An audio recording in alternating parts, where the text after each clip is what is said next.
Melbourne United decimated the New Zealand Breakers on Sunday by following one pretty simple concept.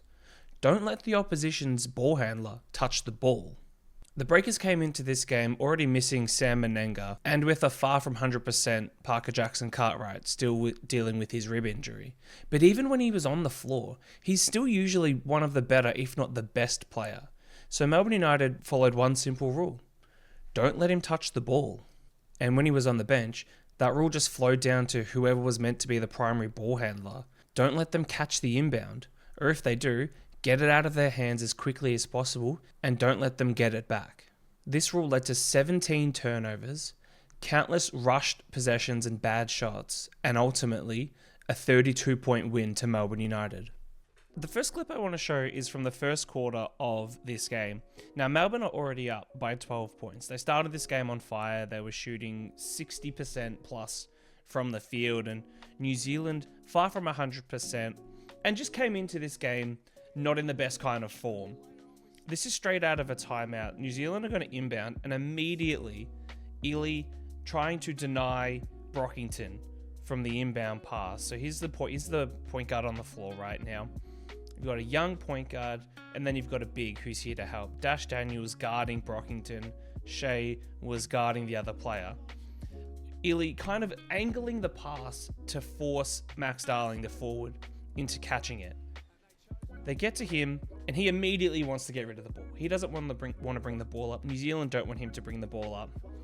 Immediate turnover, resulting in an easy bucket. We're going to stick with this play as well, because this next couple of possessions really solidify this game. So Brockington eventually gets the quick inbound, and New Zealand immediately going back to Parker Jackson Cartwright, caught in the air by Melbourne's suffocating defense, and then not getting back on defensive trans, resulting in an and one. This is the case of the whole game. New Zealand refusing to get back on transition defense, resulting in easy baskets for Melbourne United. Following on from this play, so Shea Ely shoots the and one free throw. PJC's just checked back in. He's got to inbound the ball, which I think is an interesting decision. And then Ely just works, does not let PJC touch this ball. He's going to try and play off the ball and be a bit of a scorer. Ely, very aware of what's going on. PJC touches the ball, 10 seconds on the shot clock. So your point guard doesn't get to touch the ball till there's 10 seconds left on the shot clock. And then he has to go quickly. They can't run an offense. He's forced into a tough shot. And because he's got no rhythm because he hasn't touched the ball, he doesn't even get a good look. And then United just ram it down their throats once again, punishing New Zealand's slow transition defense.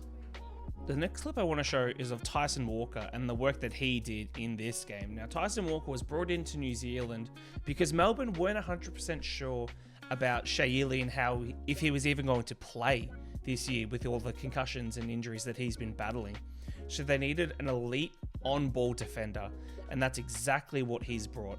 In this game, he got the start on PJC instead of Shea Ely, which is something that Melbourne have never had before, a guy that's at or better as a defender than Shea Ely is. So this is off another transition basket where Malik Machar gets to the ring, easy. Walker immediately putting the clamps on PJC. PJC already uncomfortable, can't get the ball out, and just watch the pressure.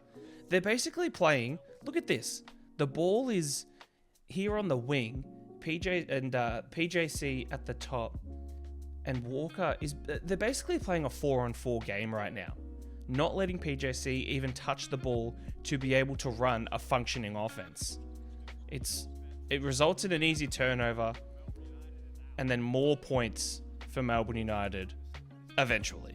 This final clip is coming out of a timeout in the fourth quarter. The score's already well beyond reproach for New Zealand, and they're not playing with PJC on the floor. He only ended up playing, it was less than 20 minutes. He's far from 100%.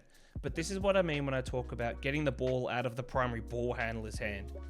So they want to get the ball in the hands of Liafa coming out of the timeout. But again, the pressure forcing the big, this was the center, to have to come and get the ball. And they want to get it in the hands of Liafa. Illy not letting it happen comfortably. The trap comes out of half court. Now New Zealand are forced, well, they feel like they have to play fast now. They feel like they can't run a proper offense, run a good set with Leafa controlling the point. So it results in Baker taking a three, and it does go in, but it just speeds them up. That was not the look that they really would have wanted to get in that set. Now, conversely, this is how easily Melbourne can beat this full court pressure that New Zealand are running. So they're running a very similar kind of deny the primary ball handler type set. Tyson Walker here is going to be the primary ball handler. Wilson's going to fake a screen. Walker's going to come through and catch the ball about here and then sprint up. And it's going to create a pretty easy numbers advantage for Melbourne. So Delaney inbounding. Rejects the screen. Now look at this. 3 players already. Now there's a numbers advantage here for Melbourne. Brockington is going to have to come and deny the ball. Tanner Krebs, wide open look. No one's there. That took all of 5 seconds for Melbourne to get their 3 points. Now, yes, New Zealand were pretty undermanned in this game, and Melbourne United are one of the best teams in the competition. But it's not just a talent diff, it's knowing how to beat your opposition. Melbourne had that perfectly scouted, and they ran it to perfection.